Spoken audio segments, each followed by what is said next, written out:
1번 주성분만으로 이루어진 문장은 주성분은 주어, 서술어, 목적어, 보어가 있고 부속성분은 관용어, 부사어가 있죠.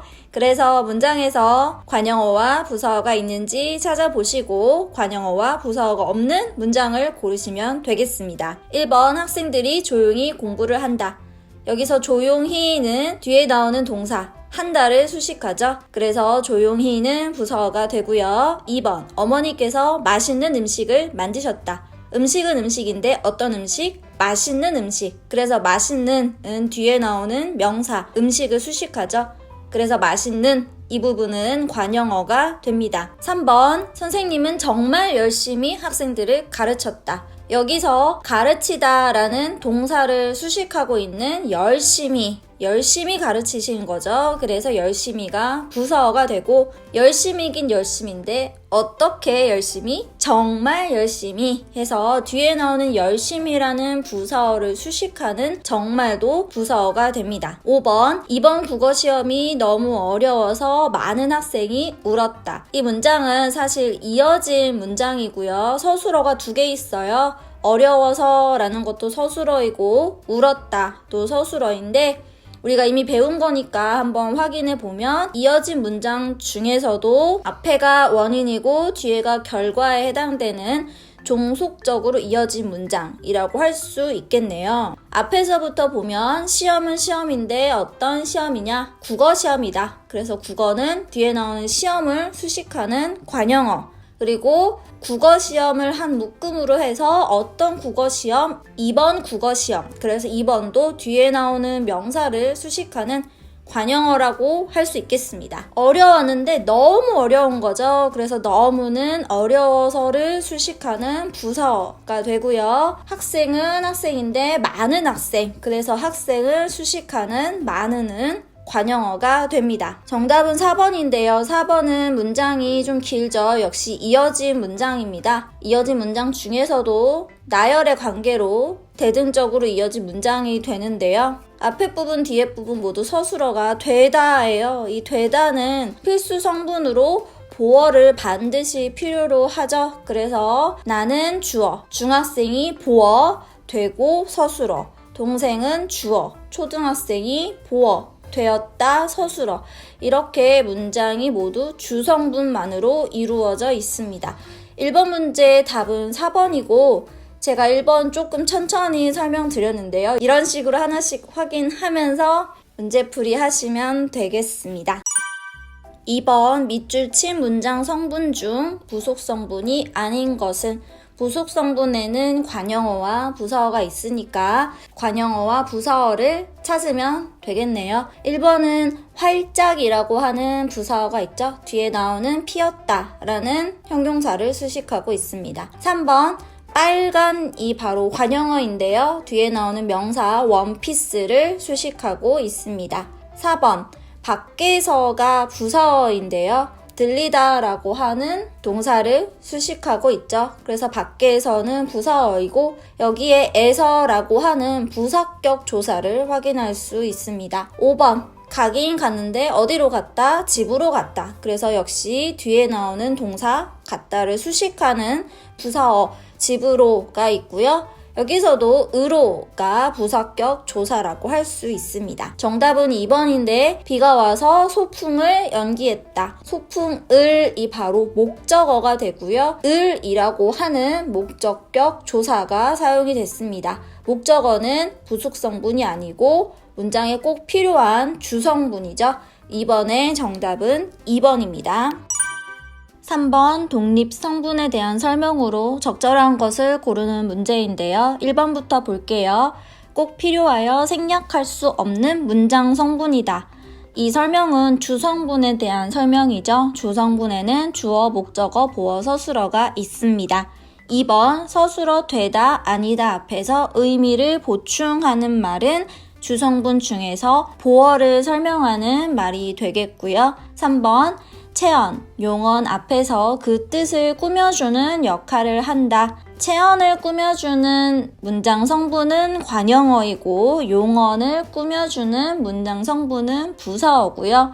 이 관형어와 부사어를 합쳐서 부속성분이라고 하죠. 그 다음 5번 그녀는 그만 울고 말았다 에서 그만은 독립성분이 아니라 부사어라고 할 수 있겠죠. 서술어 울고 말았다를 수식하는 말이기 때문에 부사어라고 할 수 있겠습니다. 네, 4번 보기의 문장을 분석한 것으로 적절하지 않은 것은 보기의 문장부터 분석해 볼게요. 어머나 하얀 눈이 지붕을 모두 덮었어. 우선 다른 문장 성분들과 아무런 관련이 없이 따로 떨어져 있는 독립어, 독립 성분부터 찾아보면 어머나가 있겠죠. 자, 그 다음에 서술어부터 찾아보면 덮었어가 서술어가 되고요. 무엇이 덮었냐면 눈이 덮었기 때문에 눈이가 주어, 그리고 무엇을 덮었다, 지붕을, 이 부분이 목적어가 되겠습니다. 그래서 주성분만 따져보면 눈이 지붕을 덮었어, 이런 문장이 하나 완성이 되고요. 여기서 이제 수식을 하는 성분, 부속 성분들을 찾아보면 눈은 눈인데 어떤 눈? 하얀 눈, 이렇게 해서 하얀이라고 하는 관형어가 있고요. 그 다음에 덮긴 덮었는데 모두 덮었다. 그래서 동사 덮었다를 수식하는 모두가 부사어가 됩니다. 1번부터 확인해 보면요. 이 문장의 주어는 눈이다. 맞는 말이고요. 2번 이 문장의 부속성분은 총 3개이다. 부속성분은 관형어와 부사어만 부속성분이죠. 그래서 3개가 아니라 2개고요. 아마도 어머나라고 하는 독립어를 부속성분으로 착각하게끔 만든 문제가 아닌가 싶습니다. 독립어는 부속성분이 아니라 독립성분이라는 점을 기억해 주시고요. 3번 덮었어가 나타내는 행위의 대상은 지붕을이다. 행위의 대상이 바로 목적어를 말하는 말이고 보기 문장에서 목적어는 지붕을이 되죠. 4번 이 문장에서 동작이나 작용, 상태나 성질 등을 풀이하는 말은 덮었어이다. 풀이하는 말이 바로 서술어를 말하는 거고요. 덮었어가 서술어 맞습니다. 5번 어느 문장 성분과도 직접적인 관련이 없이 독립적으로 쓰일 수 있는 말, 독립어를 말하는 거고요. 어머나가 맞습니다. 그래서 4번은 정답이 2번이 됩니다. 5번 보기에 제시된 문장들의 문장 성분을 분류한 것으로 적절하지 않은 것은, 그래서 보기에 있는 4개의 문장의 문장 성분을 분석을 해보겠습니다. 기억, 그녀는 그를 사랑한다. 서술어 사랑한다. 주어 그녀는, 그리고 그녀는 그를 사랑하기 때문에 행위의 대상이 되는 것은 그를이 되죠. 그를이 목적어. 니은 지붕에 눈이 많이 쌓인다. 서술어는 쌓인다 이고요. 무엇이 쌓이냐면 눈이 쌓이죠. 그래서 눈이가 주어고요. 어디에 쌓이냐면 지붕에 쌓이기 때문에 지붕에가 부사어. 많이 쌓이기 때문에 많이도 부사어가 됩니다. 여기서 지붕에와 많이는 서술어 쌓인다, 동사 쌓인다를 수식하는 부사어가 됩니다. 디귿, 까만 모자가 정말 멋있다. 서술어 멋있다. 무엇이 멋있냐면 모자가 멋있기 때문에 모자가가 주어가 되고요. 모자긴 모자인데 어떤 모자냐면 까만 모자. 그래서 까만은 뒤에 나오는 명사 모자를 수식하는 관형어가 되고요. 멋있는데 정말 멋있기 때문에 멋있다를 수식하는 정말은 부사어가 됩니다. 리을, 그는 멋진 회장이 되었다. 되었다라는 서술어 있고요. 누가 되었냐면 그는 된 거예요. 그래서 그는이 주어. 무엇이 되었냐? 되다의 내용을 보충해주는 보어로 회장이가 사용이 되었고요. 회장이긴 회장인데 그냥 회장이 아니고 멋진 회장이기 때문에 뒤에 나오는 명사 회장을 수식해주는 멋진이 바로 관형어가 됩니다. 그래서 하나씩 찾아보시면 정답은 3번. 목적어는 그를과 회장이가 아니고요. 지금 목적어는 그를 하나밖에 나오지 않았네요. 회장이는 목적어가 아니라 보어가 됩니다. 6번 다음 빈칸에 들어갈 문장 성분이 다른 하나는. 이 문제는 문장에 필수적으로 필요한 성분이 무엇인지를 찾는 문제인데요. 1번, 2번, 3번, 5번을 보시면 서술어가 필요로 하는 문장 성분이 반드시 있습니다. 바로 목적어예요. 1번 보시면 나는 불렀다. 부른다라는 행위를 하기 위해서는 부르는 대상이 필요하죠. 그래서 이 대상, 바로 목적어가 필요하고요. 2번도 마찬가지예요. 우리는 먹는다. 무엇을 먹는지, 먹는 행위를 하기 위해서 먹는 대상이 필요하죠. 그 대상이 바로 목적어. 그리고 3번, 그는 나에게 무엇을 주었다. 주었다라는 동사도 보시면 주는 행위를 하기 위해서는 사실 2개의 문장 성분이 필요한데요. 누구에게 주는지 있어야 하고요. 그리고 그 사람에게 무엇을 주는지가 꼭 필요합니다. 이 무엇을에 해당하는 게 바로 목적어죠.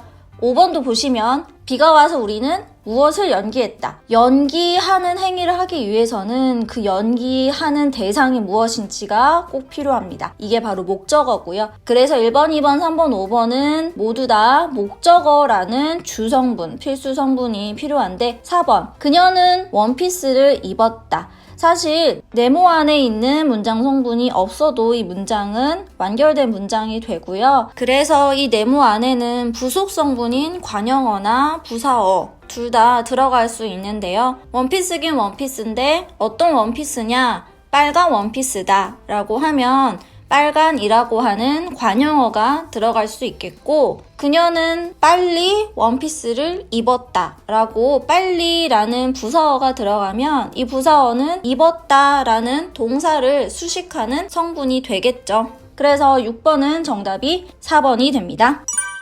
7번 보기의 문장 성분을 분석한 것으로 적절하지 않은 것은. 먼저 보기의 문장부터 분석해 보겠습니다. 와, 내가 이 멋진 공연을 직접 보다니. 이 문장에서 와는 다른 문장 성분들과 문법적인 관계를 맺고 있지 않죠? 그래서 와는 독립어가 됩니다. 그 다음 서술어는 보다니가 되겠고요. 누가 보냐면 내가 보는 거기 때문에 주어는 내가가 됩니다. 보는 행위를 하기 위해서는 보는 대상이 필요하죠. 그래서 행위의 대상에 해당하는 목적어는 공연을이 됩니다. 공연은 공연인데 어떤 공연이냐? 멋진 공연이기 때문에 이 멋진은 뒤에 나오는 공연이라는 명사를 수식하는 관형어가 되고요. 멋진 앞에 있는 이는 멋진을 수식하는 게 아니라 이 공연을 직접 본다라고 이렇게 의미가 연결이 되죠. 그래서 이는 뒤에 나오는 공연을 수식하는 관형어가 됩니다. 그 다음 보는데 어떻게 본다? 직접 본다. 그래서 직접은 뒤에 나오는 동사를 수식하는 부사어가 됩니다. 그래서 7번은 정답 2번인데요. 직접은 보다를 꾸며주므로 관형어가 아니라 부사어가 되겠죠.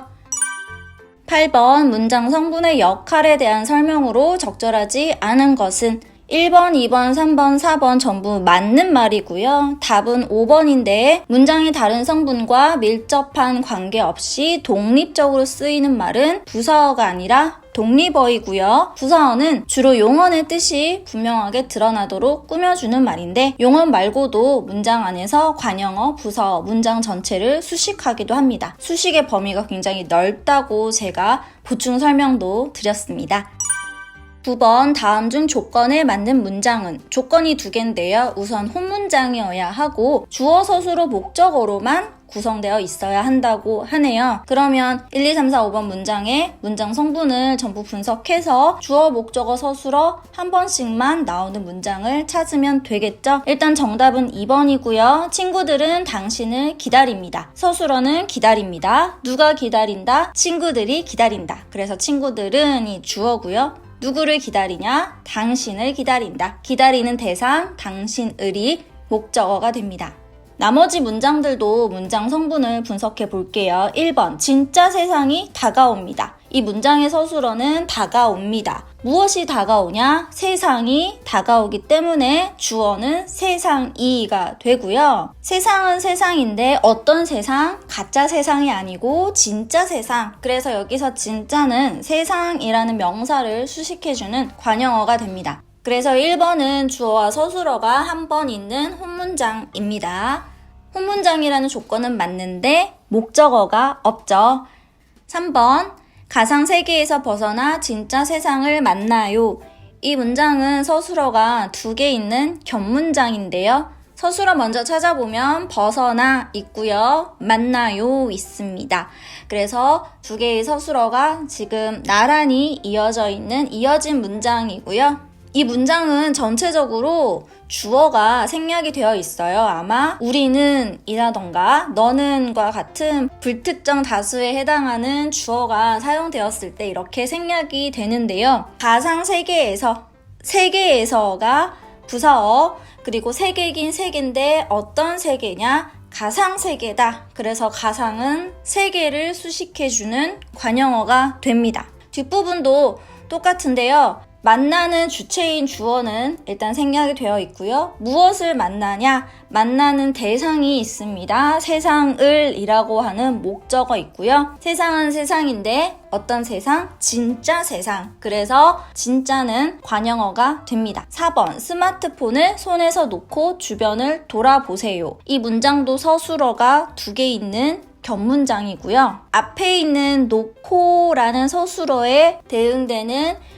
주어 역시 불특정 다수에 해당하는 주어로서 생략이 되어 있습니다. 무엇을 놓느냐? 놓는 행위의 대상, 스마트폰을 이라는 목적어 있고요. 어디에서 놓느냐? 손에서 놓는다. 그래서 손에서가 부사어이고요. 뒷부분 돌아보세요 라는 서술어에 해당하는 목적어, 주변을 돌아보세요. 주변을 이라는 목적어 나와 있습니다. 5번 스마트폰은 당신을 위험한 세계로 초대합니다. 이 문장은 사실 조금 복잡한 문장인데 우리가 이미 다 배운 거기 때문에 설명하면 이해하실 수 있을 거라고 생각합니다. 우선 이 문장에 서술어는 초대합니다가 있습니다. 누가 초대하냐면 스마트폰이 초대하는 거예요. 그래서 스마트폰은 주어가 되고요. 누구를 초대하냐? 초대하는 행위의 대상에 해당하는 당신을 이라는 목적어가 있습니다. 어디로 초대하냐? 그래서 세계로 라는 부사어가 있고요. 세계긴 세계인데 어떤 세계냐? 세계라는 명사를 수식하는 위험한 이라는 관형어가 있습니다. 그래서 우리가 눈에 보이는 부분을 분석을 하면 순서대로 주어, 목적어, 관형어, 부사어, 서술어 이렇게 찾을 수 있는데요. 여기서 여러분들이 제가 파란색으로 표시한 이 위험한 이라는 단어를 좀 눈여겨보셔야 해요. 이 위험한은 형용사로서 서술어로 기능을 하거든요. 그러면 위험한이 서술어라면 위험한에 주어가 있겠죠. 무엇이 위험하죠? 바로 세계가 위험하죠. 뒤에 수식하는 세계가 사실은 안긴 문장의 주어가 돼요. 그래서 위험한은 큰 문장에서는 관형어이지만 작은 문장, 안겨있는 문장 안에서는 세계가 위험하다라는 안긴 문장의 서술어가 됩니다. 그래서 이 문장은 서술어가 2개인 겹문장이에요. 잘 정리되시나요? 그리고 사실 제가 앞에 문제에서 설명드리면서 위험한처럼 파란색으로 표시를 한 단어들이 있어요. 그 단어들 전부 이 위험한이라는 단어와 똑같이 설명할 수 있는 그런 단어들이거든요. 한번 위로 올라가셔서 표시하면서 이게 아는 문장에서는 관형어이지만 안긴 문장에서 서술어가 되는구나. 그래서 이 문장은 훈문장이 아니라 겹문장이구나 라고 한 번씩만 더 복습해 주시면 좋을 것 같아요. 10번 보기의 문장을 분석한 것으로 적절한 것은? 보기의 문장을 먼저 분석해 볼게요. 어머나 빨간 원피스가 너에게 참 잘 어울린다. 여기서 어머나는 다른 문장 성분들과 문법적인 관계를 맺지 않는 독립어이고요. 서술어는 어울린다죠. 무엇이 어울리냐? 원피스가 어울린다. 그래서 원피스가가 주어가 되고요. 원피스긴 원피스인데 어떤 원피스냐? 빨간 원피스니까 빨간은 원피스를 수식하는 관형어입니다. 빨간 원피스가 누구에게 어울릴까요? 너에게 어울리는 거죠. 너에게 부사어. 어울리긴 어울리는데 잘 어울려요. 그래서 잘이 부사어가 되고요. 그냥 잘 어울리는 게 아니라 참 잘 어울려요. 그래서 참은 뒤에 나오는 잘을 수식하는 부사어입니다. 뭐 잘을 수식한다고 해도 되고 어울린다를 수식해도 되는데 어쨌든 어떤 경우에나 부사어가 되겠죠. 그래서 정답은 바로 1번인데요. 빨간은 체언을 수식하고 있다. 여기서 체언, 원피스라고 하는 명사죠. 그래서 1번이 적절한 내용이 됩니다. 여러분 체언에는 명사, 대명사, 수사가 있어요. 물론 체언의 90%가 명사이기 때문에 체언과 명사를 혼용해서 쓰기도 합니다. 체언이라는 용어를 여러분들이 꼭 알아두셔야 하겠고요. 나머지 2, 3, 4, 5번도 한번 볼게요. 이 문장의 부사어는 총 1개이다. 1개가 아니라 3개였죠. 너에게, 참, 잘 전부 다 부사어입니다. 3번 이 문장의 독립성분은 포함되어 있지 않다. 어머나 라는 독립어가 있었고요. 4번 이 문장에 있는 주성분은 주어, 목적어, 서술어이다. 주어 있고 서술어 있는데 목적어는 없었습니다. 목적어 지워주셔야 되고요. 5번 서술어가 나타내는 행위의 대상이 되는 말은 원피스가이다. 행위의 대상이 되는 말, 목적어를 말하죠. 이 문장에서 목적어 없었고요. 원피스가는 목적어가 아니라 주어입니다. 그래서 10번의 답은 1번이 됩니다. 11번 생략해도 문장이 온전한 성분을 포함하지 않은 문장은 자 여기서 생략해도 문장이 온전한 성분이라는 것은 부속 성분과 독립 성분을 말하는 거겠죠. 그래서 문장에서 부사어나 관형어가 사용되지 않은 문장을 고르는 문제가 되겠습니다. 정답은 2번인데요. 2번 문장 하은이는 회장이 되었다. 에서 서술어 되었다 있고요. 주어 하은이는 그리고 서술어 되다가 반드시 필요로 하는 문장 성분 보어 회장이가 있죠. 이 문장에는 부사어나 관형어가 사용되지 않았습니다. 다른 문장도 한번 볼게요. 1번 하늘이 참 파랗다. 여기에서는 참이 부사어인데 파랗다라는 형용사를 수식해주는 성분이 되고요. 3번 성민이가 열심히 춤을 춘다. 여기서 열심히는 춘다라는 동사를 수식해주는 부사어로 사용이 되었고요. 4번 우리는 맛있는 스파게티를 먹었다. 여기서 맛있는은 뒤에 나오는 명사 스파게티를 수식해주는 관형어가 되고요. 5번 동민이가 하늘에 종이 비행기를 날렸다. 여기서 하늘에는 동사 날렸다를 수식해주는 부사어이고요. 여기서 에는 부사어를 만들어주는 부사격 조사가 됩니다. 12번 다음 밑줄 친 부분 중 주성분이 아닌 것은 주성분에는 주어, 목적어, 보어, 서술어가 있으니까요. 밑줄 친 부분이 이 4가지 중에 해당이 되지 않는 것을 고르면 되겠습니다. 정답은 3번인데요. 3번에 밑줄 친 힘드는 뒤에 나오는 명사 업무를 수식해주는 관형어로 사용되었기 때문에 힘드는 주성분이 아니라 부속성분인 관형어라고 하면 되겠고요. 물론 앞서 설명드린 것처럼 이 힘드는 업무가 힘들다 라는 문장이 안겨있는 형태로서 안긴 문장에서는 힘드니 서술어가 됩니다. 그런데 이렇게 안긴 문장을 따로 표시하지 않고 그냥 큰 문장, 우리가 아는 문장이라고 하는 큰 문장에서 밑줄을 긋고 문장 성분을 찾아라 라고 하면 따로 안긴 문장의 성분을 분석하는 게 아니라 그냥 아는 문장 안에서의 문장 성분만 보시면 됩니다. 그래서 3번의 힘든 같은 경우에는 그냥 관형어라고 일단은 적어두시면 되겠고요. 1번부터 보면요. 1번의 밑줄 친 맛있다는 서술어, 2번의 밑줄 친 관객들은 주어고요. 4번의 밑줄 친 그녀를 목적어, 그리고 5번의 합창단이는 주어가 되는데요. 특히 5번 문제는 서술어가 2개인 겹문장이에요. 그래서 이 문장의 서술어는 2개가 있는데 시작되자도 서술어이고 불렀다도 서술어입니다. 시작되자에 해당하는 주어는 공연2가 되고요. 불렀다에 해당하는 주어는 합창단2가 됩니다. 13번 밑줄 친 문장 성분의 종류를 바르게 서술한 것은 정답은 2번인데요. 화단의 국화가 활짝 폈다. 이 문장의 서술어는 폈다고요? 무엇이 폈냐면 국화가 폈죠. 그래서 주어는 국화가가 됩니다. 화단에와 활짝은 둘 다 부사어가 됩니다. 1번부터 볼게요. 오랜만에 무지개가 떴다. 밑줄 친 문장 성분 서술어이고요. 4번 죽을 때까지 나는 너를 못 잊을 것이다.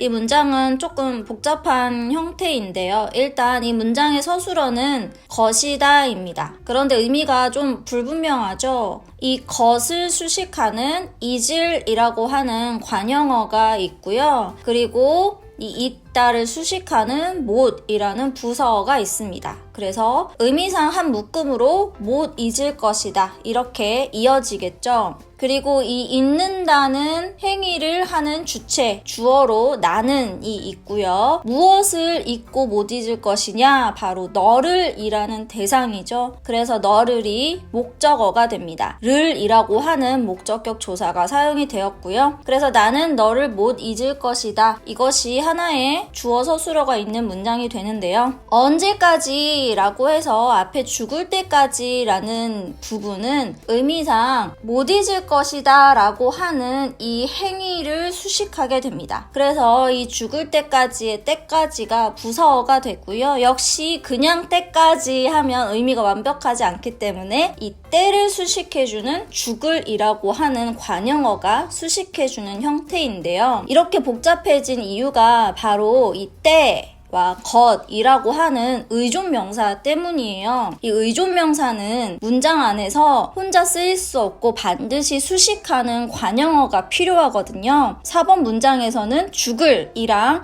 잊을이라고 하는 관형어를 말하는데요. 그래서 이 문장이 좀 복잡해 보이는 건 있지만 의미상으로는 간단합니다. 5번 사회자는 관객들에게 힘찬 박수를 부탁했다. 이 문장의 서술어는 부탁했다고요. 누가 부탁하냐면 사회자가 부탁하니까 사회자는 이 주어가 되고요. 무엇을 부탁하냐? 박수를 부탁한다. 그래서 박수를이 목적어가 됩니다. 사회자는 박수를 부탁했다.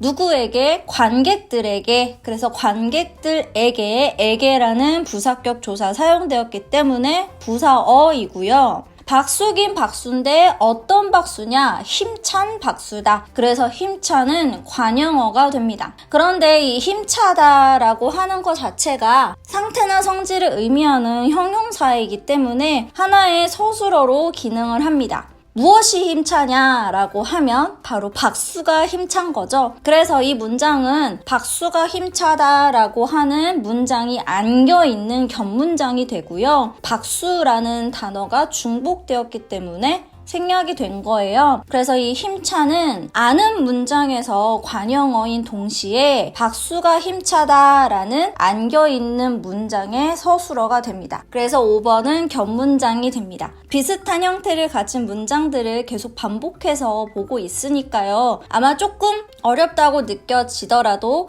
반복하다 보면 익숙해지실 거라고 생각합니다. 3번 문장은 따로 볼게요. 이 문장이 좀 복잡한데 제가 처음에 생각했던 문장의 구조와 조금 다르게 분석을 해야 될 것 같아요. 지난번 대면 수업 때 제가 설명드렸던 부분은 지워주시고 지금 제가 설명하는 내용으로 필기하셔서 정리하시면 이해하시기가 훨씬 더 좋을 것 같습니다. 이 문장의 아는 문장의 형태는 이렇습니다. 그 일은 어떤 것이다. 이런 형태가 있고요. 이 아는 문장의 서술어는 것이다. 주어는 일은, 그리고 일은 일인데 어떤 일, 그 일. 그래서 그는 관형어가 됩니다. 근데 이 것이다 라는 서술어는 이것만으로는 의미가 완성되지 않아서 이 것을 수식해주는 관형어가 필요합니다. 이 관형어에 문장이 하나 안겨 있는데요. 어떤 문장이냐면 당연히 내가 한다 라는 문장이 안겨 있습니다. 당연히 내가 할 이렇게 바뀌어서 들어왔는데요. 할이라는 부분이 안긴 문장의 서술어가 되고 누가 하냐면 내가 하죠. 그래서 내가가 안긴 문장의 주어.